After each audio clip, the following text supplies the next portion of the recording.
On April 18, 2017, PAX, a subsidiary of the Pacific Alliance Group, submitted a complaint against Mr. Miles Guol to the New York court. It is important to know that the complaint was that Mr. Miles Guol guaranteed a loan agreement between Pangu and PAX. In fact, PAG has recognized that Pangu has paid off the loan. So, the loan agreement should be automatically terminated, so as the guarantor agreement. How can PAX submit a complaint of a terminated agreement? Moreover, even if the loan agreement remained, the creditor PAG should first demand the payment from Pangu, not the guarantor, Mr. Miles Guol.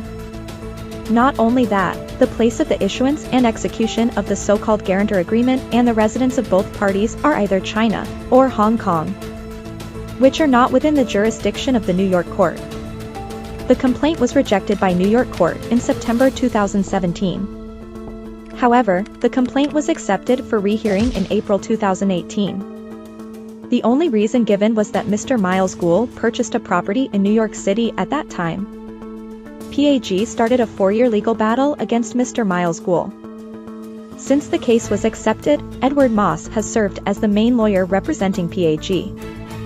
In the past 4 years, Edward Moss submitted a large amount of unverifiable evidence from China to the court, and even documents with forged Mr. Miles Guol's signature.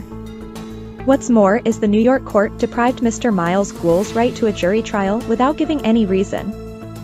It was astounding that facing a flood of falsified evidence, the New York judge barred Mr. Miles Guol from questioning the veracity of any document.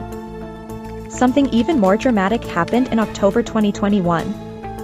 Edward Moss accepted an invitation from attorney Bradley Bondi to join Cahill LLP. Who is Bradley Bondi? He is the lawyer who once represented Mr. Miles Guol in cases, including GTV. Bradley Bondi, as Mr. Miles Guol's former legal advisor, ignored professional ethics for lawyers, invited Edward Moss to fight side by side, and used the confidential information obtained when he served as Mr. Miles Guol's lawyer to attack Mr. Miles Guol.